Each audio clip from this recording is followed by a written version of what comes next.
On the other side of the contraction that a kinky person feels is the expansion, which is the pure creativity. Like, okay, wow, what do I want today? Because our arousal changes as we grow and as we age, it evolves. And so for somebody who's kinky, it's like, okay, well, I'm feeling food these days. Like, Yes. I want a food scene. I want like a messy, multiple people eating off my body food scene. Like, it changes. And so the joy is getting to listen to this evolution and be attuned to ourselves and then create what it is that we desire. Hey, I'm Jen, host of the Open Bedroom podcast, where you'll find topics of sex, dating, relationships, non-monogamy, and more.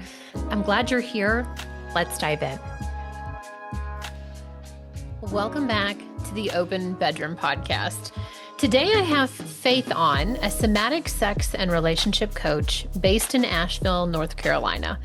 She helps people reconnect with the wisdom, intuition, and enchantment of their bodies so they can reclaim their pleasure, deepen intimacy, and feel more alive in their lives and relationships. In 2022, Faith was diagnosed with stage 4 colon cancer. That experience transformed her relationship with pleasure, leading her to embrace it not just as a source of joy, but as a powerful healing practice. Today, she helps her clients cultivate more aliveness, resilience, and delight, even in the midst of life's challenges. Drawing from the Erotic Blueprints, conscious kink, somatic coaching, and emotional intelligence, Faith creates transformative spaces where people can explore desires, deepen connection, and expand their capacity for pleasure. Faith is passionate about normalizing conversations around sexuality, kink, illness, and desire, and believes that pleasure is not a luxury, it's an essential part of a fully lived life. Hey, Faith. So, welcome to the podcast. Thank you, Jen. So, the other day you said something to me that rocked my world. And you said, you can have play partners, especially in kink, that don't have to actually be sexual lovers. And then that evening, I had a conversation with my husband's new partner's husband. Wait, new partner's husband. And we started talking about kink. And I was like, I'm like turning red. I'm like sweating right now. I'm like, oh my God, this sounds really fun. And then, like, part of my brain is like, but I can't be sexual with this guy. And so I want to hear more about kink curiosity, like just being curious about kink. And how does kink need to look in our lives? How can it look? What are some permissions maybe we could give ourselves to be more curious about it? So I'm just going to launch this fireball at you. Well, thank you. Thank you, Jen. Fireball accepted. Okay.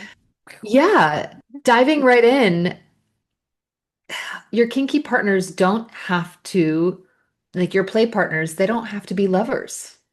Within the world of kink, there's a real distinction between sexual play and kinky play. Sometimes it overlaps, but it's not necessarily the same thing. And that was a real revelation for me when I started exploring this a handful of years ago. I'll set the scene for people Please. listening because I think it's a good, it's good context for where, like how I went down this rabbit hole as Alice in Wonderland. I was diagnosed with stage 4 colon cancer back in 2022, and it really woke me up to the fact that I was going to die.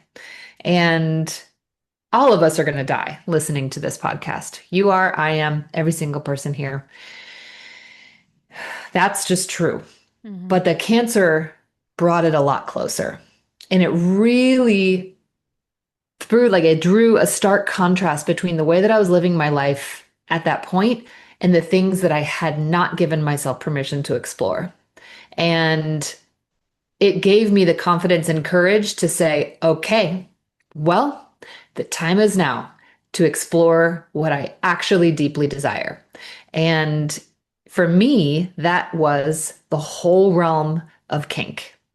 It had been an aspect of sexuality that had intrigued me and turned me on for years, decades at that point. And I hadn't found partners that I could really explore it with. And I got married to a man who also was not kinky. Mm. So cancer comes along and wakes me up and lights a fire under my ass. And I began the conversation with my husband. I was like, look, I might die sometime soon. We don't know. We really, none of us ever know, but it feels a little closer for me now. And I don't want to go to the grave not having experienced the kinky things that I yearn to experience. Mhm. So, how can we work this out? How can we figure this out? And it began a journey of training, of educating myself into what this world had in store. It was like behind closed doors and it was locked. And that was the beginning of me giving myself permission to actually look in the window and step inside and learn and get trained. And one of the first things that I learned was that it doesn't have to be. It wasn't black and white. Mm. It wasn't you're kinky and now you're having sex with all these people and there's pain involved and leather and dungeons and darkness and dominance and submission. It was like I had this very stylized view of what kink was. And it began to become more nuanced. I started to learn about munches, which are social gatherings where kinky people get together just to get to know one another and vet each other to see, like, do I want you to come to my play party? Are you somebody that I'd like to actually maybe do a scene with? And so I began to go to these events and with the consent of my husband, which was also very novel. He was aware of all the things that I was doing and the people that I was meeting. And it was just following what I call the golden thread of opportunity that life sometimes presents us. These like golden threads of, oh, I want to do that. I want to experience that. That's the next right thing. And so it started with shibari and getting tied up in a sensual way. There was no kissing, there was no genital touch, there was very clear boundaries, and my husband was okay with that. I negotiated with him first about like where do I draw the line with this new play partner, and then I learned how to navigate these waters of negotiation and clarity and communication of desires. And then just continued to explore this beautiful world of creativity and adult play. Mm. Okay, I want to take you back even further. So there's a reason that you're drawn to kink. Like it was something that you saw in your childhood or that you experienced as a young adult. Like take us back even further to what made you go like, that's fucking hot, and I'm gonna bookmark that shit and come back later in life. Mm. Well, I think this is so let's define what kink is. And kink is Okay. being turned on. It means you're turned on by the taboo. Which is so And funny. that's I imagine like a latex suit, like the smell of leather, like the stuff you see in movies, like the high boots and the like putting your cigarette out on someone's body and they're like, "Yes." That's exactly what I think of. I know it's not that. But I bet a lot of our listeners are like, I mean, that's what I imagine kink is. yeah, yeah, there's a ton of misconceptions. So we'll just simplify it Okay. and say that kink is being turned on by the taboo. And so what you just described for certain people, yeah, that's kink. For other people, kink is psychological. It's Hmm. role play. It's like, let's develop a scene. I'll be the sister's friend. I'll be the friend and you're the brother and I'm having the sleepover and like we're gonna have, you're gonna like sneak in and like we're gonna do that. And you like lay it out. It could be psychological. It could be sensational where like even Jen just doing it in not missionary position can feel kinky for some people because they've learned that missionary is the Hmm. only way to go. Now, I have a feeling that people listening to your podcast are a little beyond that, and so again, this realm of like, oh, I want to have a threesome. That would Yeah. feel so amazing. Yeah.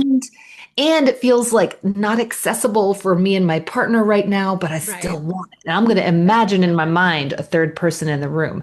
And I'm Hmm. going to imagine in my mind while I'm doing this thing like a third. That's kink. You're Mm. imagining the thing that's like, Okay. shouldn't. I shouldn't do this. And so for me, as a new erotic being in my middle school years, in my high school years, and my college years. Like I think I learned how to climax in like 10th grade. A friend taught me. She was like, Faith, you need to use water pressure. You need to use water pressure. Okay. Water And pressure. yeah, like so the Yeah. bathtub faucet coming down. Which, by the way, I'm sure is a very difficult position to get into to use the force of water, especially in the 10th grade when your legs are really long. I'm I was just just imagining that. grateful that she took the time to troubleshoot with me because How the many times first it the is. first thing she described to me was actually put beautiful clothes on and dance around your living room when no one's home and touch yourself sensually and then just keep touching where it feels pleasurable until you come. And I tried that and I was like, this is going nowhere. I feel like I'm performing. This is like not working. But then when I Because did you're the a water kinky pressure, blueprint. yeah, Yeah. I was like, oh wait, okay, there's high sensation. And Okay. then I started building the fantasy in my mind of what was turning me on. And that is when the climax happened. And so tracking, like I think this is actually a beautiful thing that I do with clients is sort of like going back into the erotic creature that we have been Mhm. and why we are the way that we are today. And kind of taking stock in these different like lily pads of formative experiences that we carry with us. And so my fantasies all along were taboo, and sometimes that involved being attracted to women Mhm. and enjoying the salaciousness of like just this like orgasmic orgiastic scene with women in togas, like semi-nude and just sensually like all over each other. Like I was just that was a core erotic theme of mine. Mm. And there were other core erotic themes that still continue to this day in terms of like when you look at like what actually gets me there, what are my arousal highways, storyline wise. For kinky people, there's often fantasies and Mhm. stories that Mhm. get us going. Um, and that can feel sometimes like one of the challenges or shadows of this aspect, this erotic blueprint, Mhm. if you will, if people are familiar with those. One of the shadows of the kinky blueprint is shame and shutdown. Mhm. Like a lot of kinky people don't even reveal to themselves that they're kinky because it just feels so shameful, let alone letting it out with their partner. That's a whole journey of self-love and self-trust that people go on. And then you go and you unfold and you trust and you create safety and you get to blossom and you get to explore. And so, on the other side of sort of the contraction that a kinky person feels is the expansion, which is the pure creativity. Like, okay, wow, what do I want today? Because our arousal changes as we grow and as we age, it evolves. And so, for somebody who's kinky, it's like, okay, well, I'm feeling food these days. Like, Yes. I want Yes. a food scene. I want like a Hell yeah. messy, multiple people eating off my body food scene. Like it changes. And so the joy is getting to listen to this evolution and be attuned to ourselves and then create what it is that we desire. Yeah, you mentioned play and play partners, and you've said the word play like 10 times already, which I love because, oh my God, when you start to like realize you need to do inner child work and you realize why you're so stuck and you realize like, God, why do I keep doing this? Or why can't I have fun? Or why can't I allow myself to XYZ? And you realize like it all comes back to this inner child that never got to play, that wasn't allowed in the sandbox, or they didn't invite you, or your mom wouldn't let you out of the house, or whatever reason. And Mm. then I think this is so fascinating because again, if you take the stigma that if you're gonna play with another person, if you're gonna go to a dungeon and do a sex scene, or you're gonna find a partner because you want to explore food play or whatever, right? Like it doesn't have to be sex. All of a Yeah. sudden it becomes this super fun playground. Like I'm Yeah. imagining a kiddie pool filled with like, I don't know, whipped cream and vanilla wafers. And you literally could just roll around together in it and just giggle and eat. Yeah. Yeah. 100%. 100%. Um, my husband is not kinky. Mine's not And either. yet, and yet, like, I have all these kinky desires. And so we have learned over the years to use negotiation to talk about the things and define the boundaries. And then I get to go and with this beautiful, curated, expanding and contracting, always changing erotic community that I have, Hmm. think like, who do I want in this scene? Oh, okay. So I want to be tied up, and then I want the food, and then I want, the cleanup. And you get to, I mean, I haven't done that. I'm saying it as if it's a thing. Like, I You're have like a not acted slave out my for food scene cleanup. yet. Oh, I love this. I love this.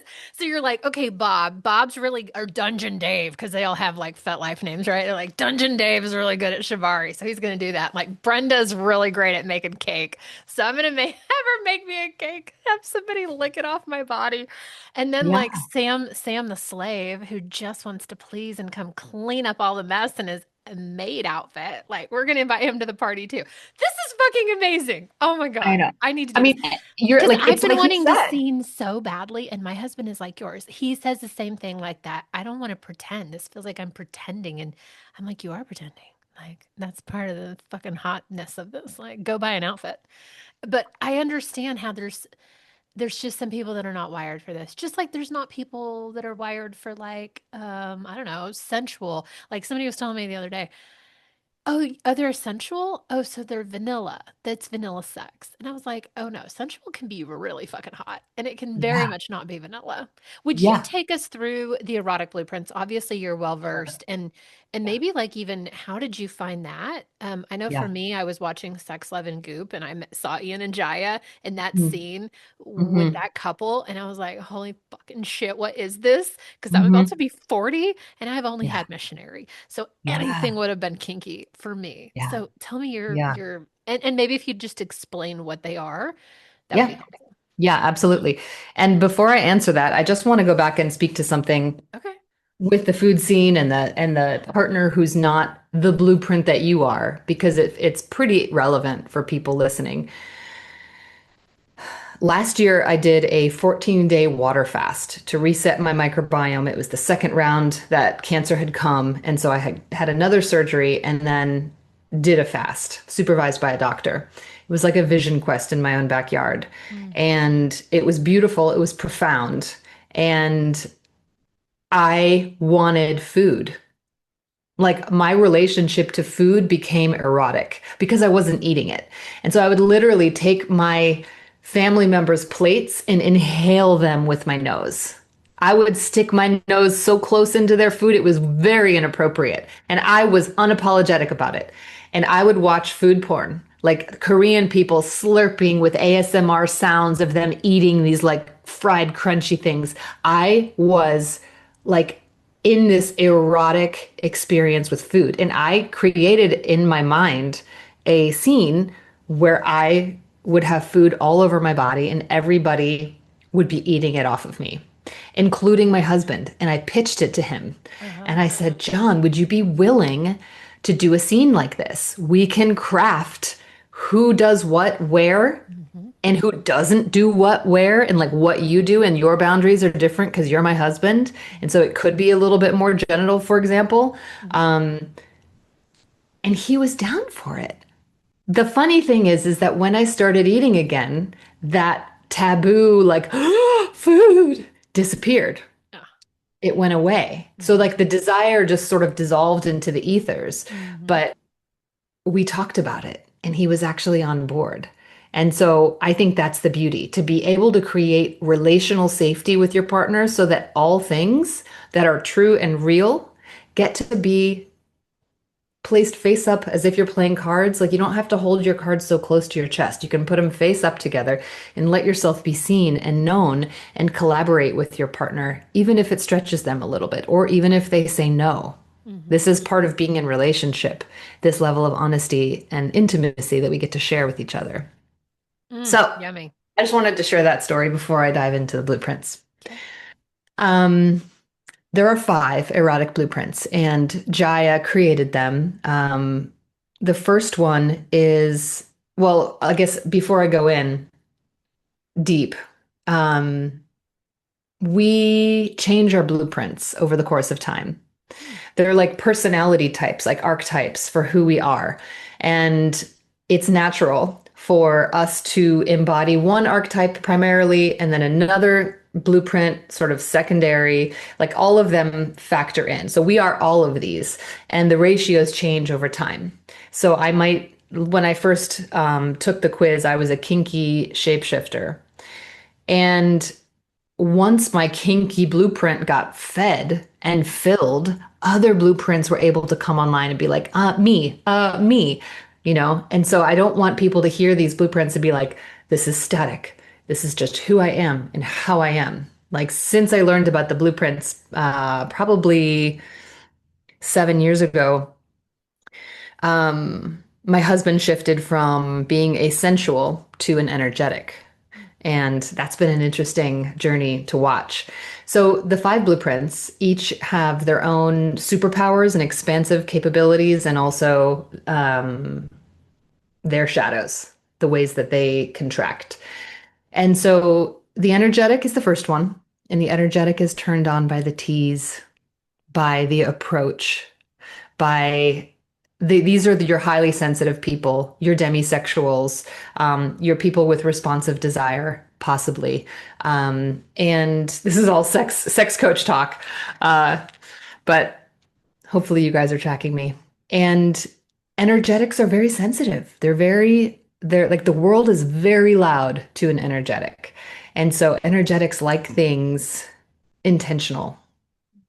They like things slower. They need extra time to warm up and ground into that feeling of embodied safety. So, energetics can be exquisite lovers in the sense that they are like the slightest touch can send like sensations and symphonies through their body. And some of the shadows of the energetics is that they can get overwhelmed easily and dissociate and just disappear and not be able to advocate for themselves. And they've just historically abandoned their body's signals.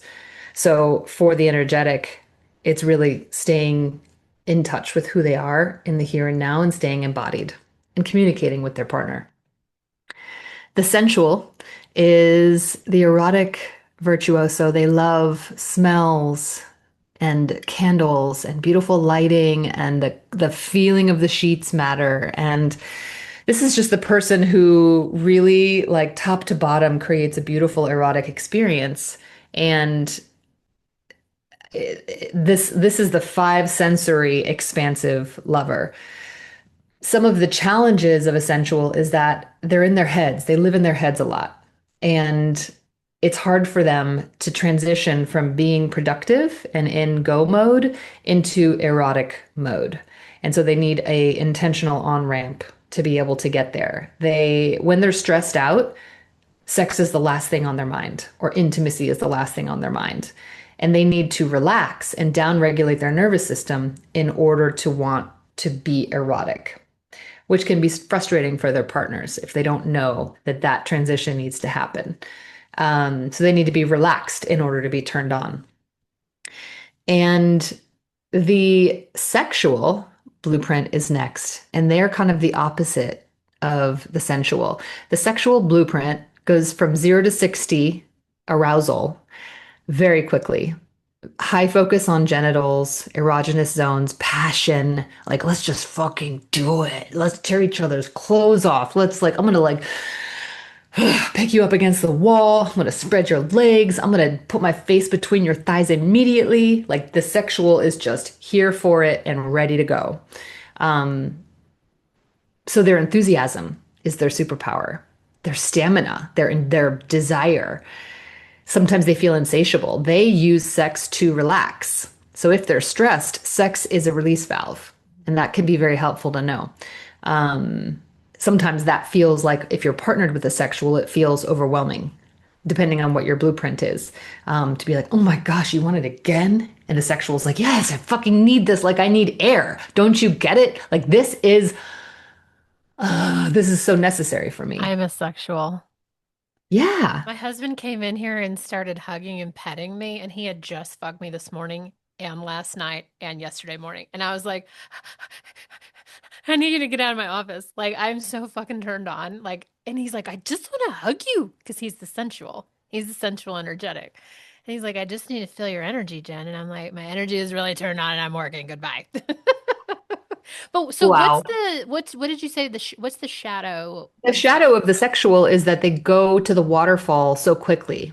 Mm. There's a sense of rush and urgency that like it has to be this. There's like, you know what I mean? Like this certain Mhm. frequency of like, let's just get into it.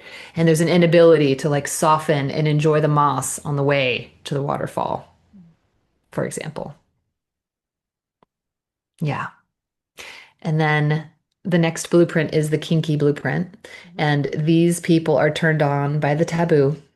And there can be psychological people who are psychologically kinky and they play more in the realm of power dynamics and role play and the energetic dominant and submission interplay. And then there's people who really like the sensational kink, Mhm. which is probably what most people think of when they think of kink. So impact play, bondage, that could be the realm of fetishes and like certain outfits, for example. But basically, kinky people, these are the creatives in the erotic field, and their superpowers are endless creativity, clear negotiation, impeccable integrity. And then the shadow side of the kinky is shame.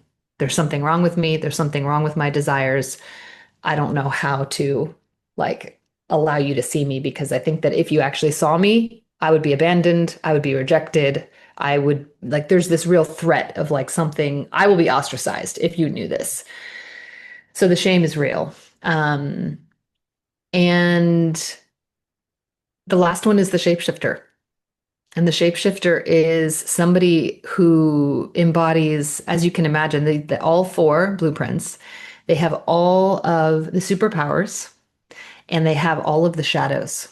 And so the shapeshifter is somebody who, when they're partnered with somebody with a specific blueprint, they can shapeshift into that blueprint and meet their partner there.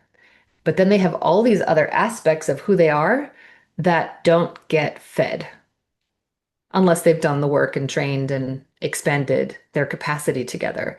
And so shapeshifters often walk around in the world with this feeling of deep hunger Mhm. and deep, like there's something, like there's no way I could possibly be fed. I'm too much. Can I double tap on this? Because I am a Yeah. shapeshifter with my highest being sexual and my lowest being kinky. And I think of someone like eating a bowl of noodles and it's like, and more please, and more please, and more please. Like, I definitely feel that feeling of insatiability. And the only way that I have been able to feel more whole, because I love the way that you said about the shadow self, is you just constantly feel like you're unfed. For me, it's been being in an open relationship. It's been being able to choose partners that will meet certain needs that I have or desires or curiosities. Like we've already said, Scott is beautifully sensual and so in like tune with my body and can play it like an instrument. But he will never be kinky with me. He will never be primal with me.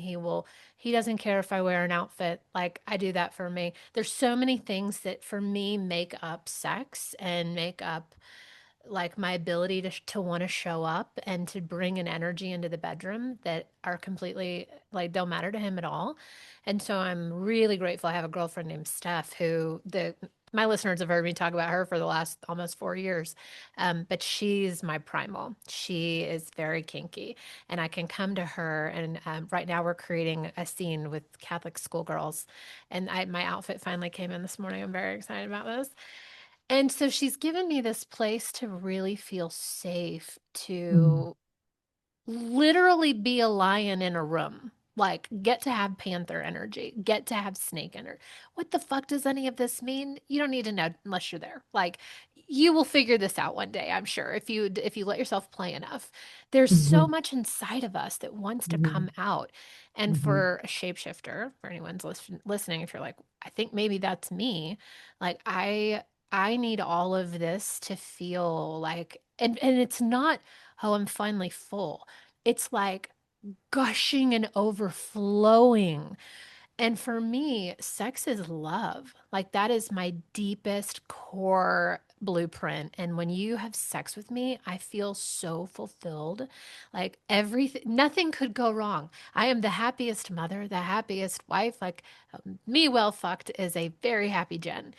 And I just think sometimes, like, if everybody could kind of figure out what their blueprint is and get fed with, there would be no war. We wouldn't be Hmm. shooting people. We would be so Hmm. fucking ecstatic and happy and walking down the street like, hey, you look great, you know? Hmm. Yeah. I think that's beautifully well said. And for the people, for a shapeshifter, it does take a village. And for the people who are listening to this who are in open relationships, you know what I mean. It takes a village to erotically satisfy some people, you know? Like each person that you're with, each lover, each partner, like you have a different chemistry with, you have a different bond, you spark in different ways. And if you're listening to this podcast and you're not in an open relationship, perhaps you're listening and you're like, maybe this is going to give me some ways to get there with my partner. Um, you can have these play partners and erotic relationships with people that are not sexual. And that was like the beauty of kink for me was like, oh my gosh, my husband doesn't want to do this with me. And I can do this with other people. I Okay. can have primal wrestling matches like Jen. They don't go into the like realm of sex, but they're primal and they're delicious and I'm sweaty and I feel well spent by the end. And, Mm, I just want to celebrate like this, this freedom this freedom to be able to accept ourselves for who we are hmm. and give ourselves permission to play in the ways that we've secretly desired to play in forever. And this is the way that we as adults can play. Yes.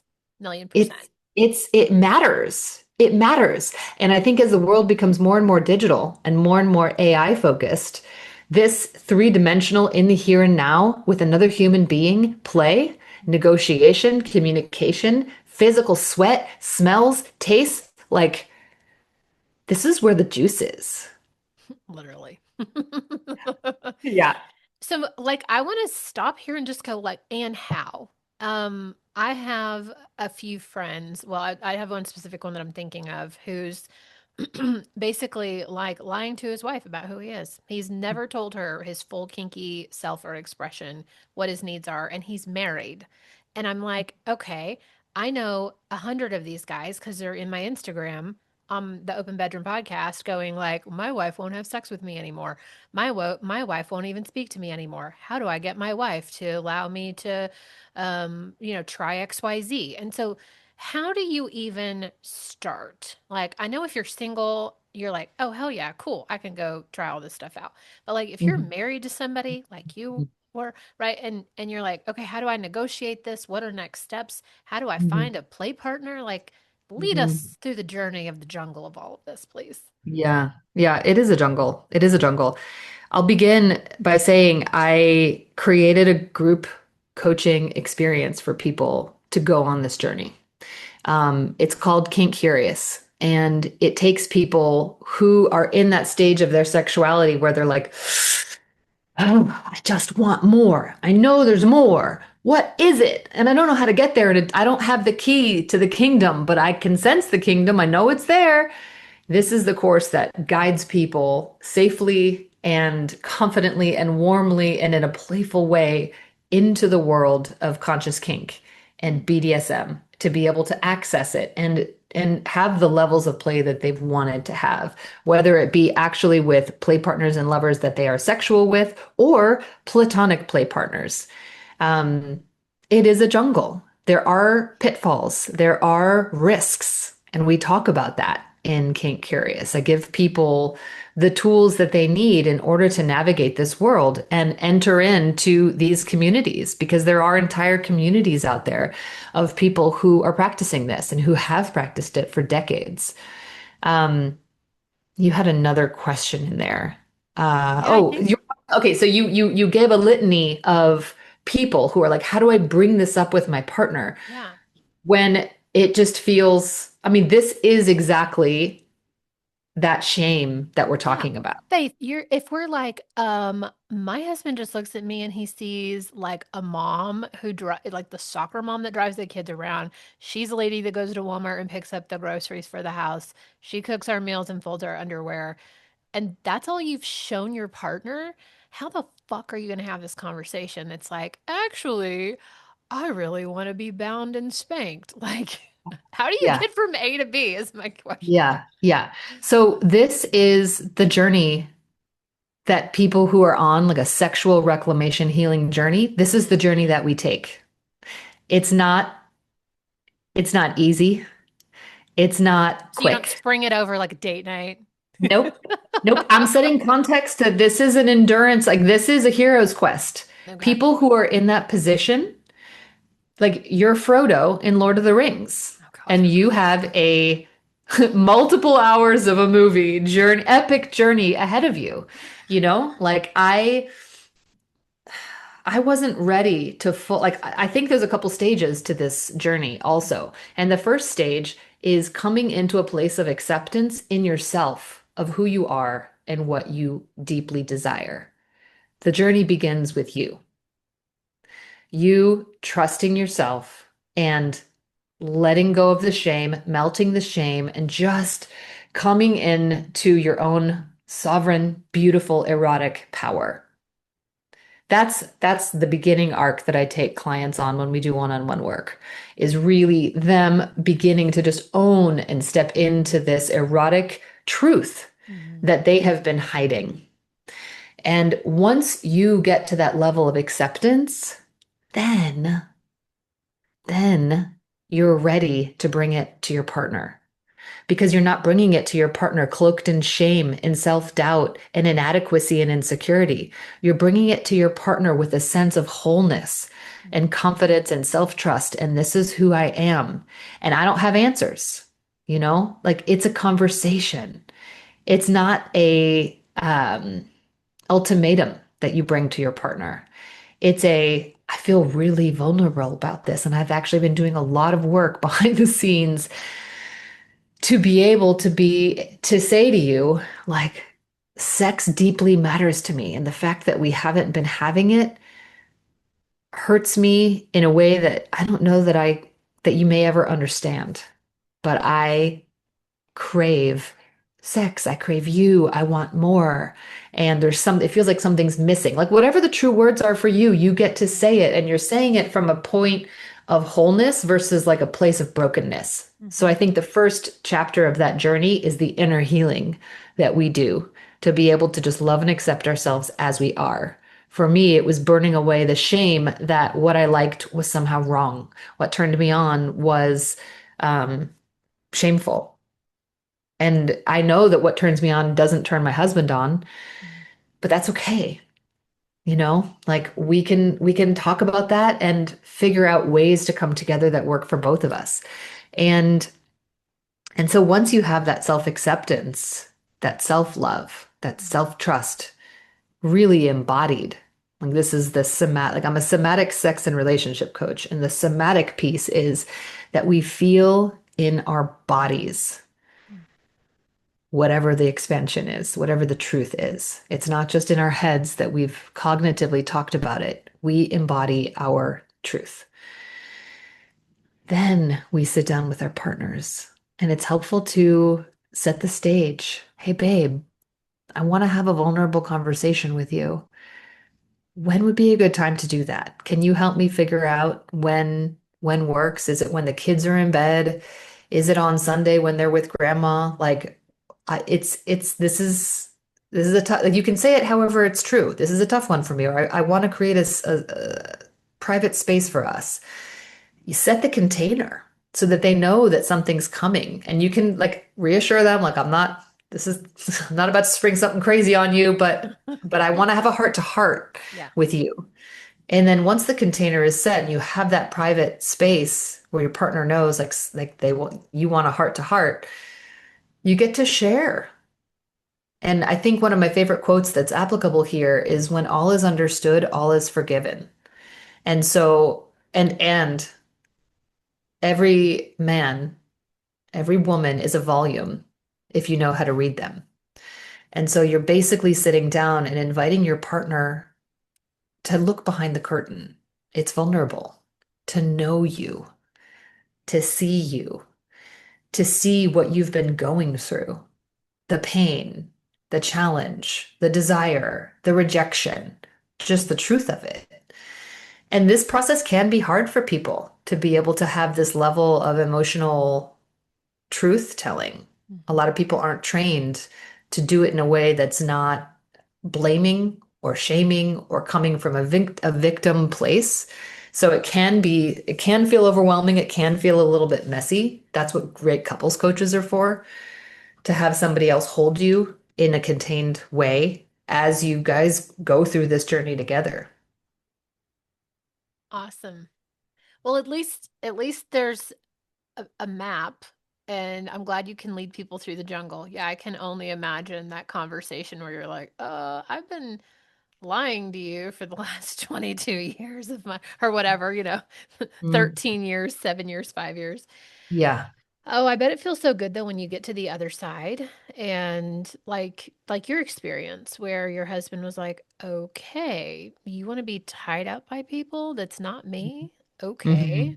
hmm Well, all right, let me know how it goes. And then I'm sure I that just led mean, you as you peeled the onion back to all kinds of interesting adventures. yeah, yeah. I'm not going to dive into them at the moment, Yeah, you don't have but to. you're absolutely right. Yeah. And this is another piece. People come to sexual expansion Uh-huh. at different times in their lives, at different times in their relationships. So it could be that one person listening to this podcast is in a phase that's very curious and adventurous and they want more, and their partner is not there. Their partner is in a healing mode or a resting mode, and there's this like disconnect. And so that also becomes something to acknowledge and name. Like, how do we navigate this? I feel curious. I want novelty. I want exploration. And so Mm. these are things that that couples are really grappling with to figure out. I have couples in my practice who are figuring this very thing out right now. And it can be messy when you've got attachment styles that come into it and insecurities, and you know the drill of all of the things that get brought up with somebody who wants to expand while the other person is like, I actually don't. I don't at all. I'm good. And so, how do you create safety for both of those people to have what it is that they desire in their lives? Mm.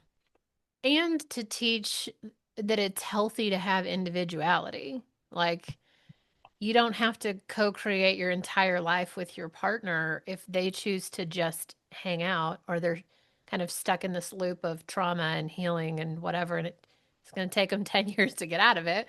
I love what you're hmm saying, and it's like, no, you have permission to figure out how to meet your own needs. You have hmm permission do you have permission to just go get curious and try new things, and God, that alone just feels like such a weight lifted because I think most of us were raised with so much societal and church indoctrination that like none of this is okay. And if we're not hmm following this very perfectly scripted life that we're supposed to be doing, and hmm God forbid you want to like wear latex one night, hmm hmm that's crazy. And it's not. hmm hmm Oh my gosh, amazing. Okay, well, for those of you that are listening and you're like, I fucking need more faith because that's how I felt. By the way, I found Faith on Instagram. I was like, who the hell is this lady? She's so sexy and so embodied, and she's dancing and frolicking and like talking about putting her feet in the ground. And I was like, I don't know who she is, but I need to know her and I need her to come on this podcast. If you need more faith in your life, and I'm sure you do, Faith, tell us when is your program launching? What are some other ways that people can have more of you, even if they don't say yes to your program? Like, what's the best way to follow you and just get in your flywheel so that they can get more information and learn more from you? Absolutely. Well, thank you, Jen. It's delightful to be able to be introduced to your community. They can follow me on Instagram. I'm pretty active there, at Faith Laux. And Kink Curious is coming out. I usually run it once a year. This will be the third year that I'm running this group coaching program. And Early Bird opens on June 25th. and people will have a week to get in at a lower price. And then let's see. The official first call for Kink Curious for the live group coaching calls is July 9th.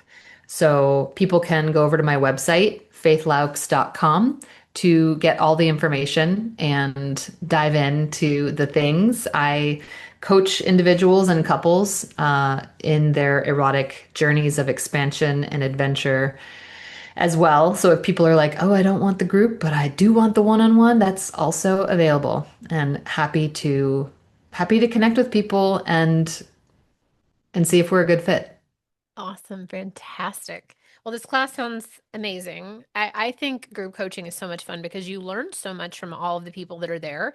Many of Hmm. them are in the exact same spot you are. And if not, then you're going to learn something anyway from them and watching Hmm. their expansion and them try on some new fun kink things. Um, Yes. So I will put all the links below.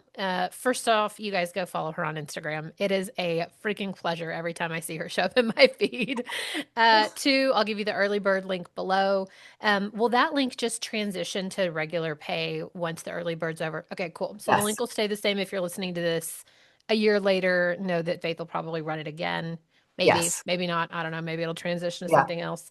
Hmm. And then you have coaching. Fantastic. Yeah. Thank you so much for coming on. This was such a rich discussion. Mm. Also, if you want to give me your erotic blueprint, if you have an affiliate link, Hmm. then feel Hmm. free to give that to me. Um, Sure.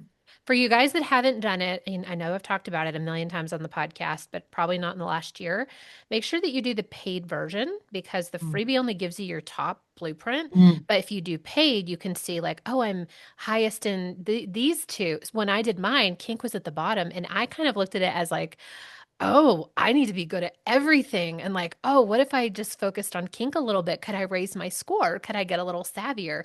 And now I've watched all of mine kind of level out, which has been fun. So I just want to recommend that you do, it's not expensive. It's like under 20 bucks, but take the whole Hmm. thing. You also get Hmm. this really rich like discourse from Jaya and Ian about what they all mean. And then there's Hmm. probably like an invitation to join their tribe or something too. But Hmm. it's a really, really good, important thing to know about yourself, and I would Yeah. recommend that you have your lovers do it. For those of you in my open relationship, you want to 100%. understand how your lovers are wired. And I'm sure Hmm. this is stuff too that Faith could coach you on if you're like, I need a session to understand the erotic blueprints because I don't know what to do with this. And it will Hmm. change your fucking sex life. When you Yeah. understand how you're wired and how your partners are wired, all of a sudden you're like, oh my God, this is why we've been having so many problems. I Yeah. just want you to stick it in me. And you want to like lube me up first and oil massage me for 12 hours. Like, Yeah. okay, I understand now what's happening. And Yeah. then you figure out how to love your people and yourself better. Yep, yep. Well said, Jen. Well Thank you. said. All right. You guys have an amazing day, and we'll see you on the next Open Bedroom podcast.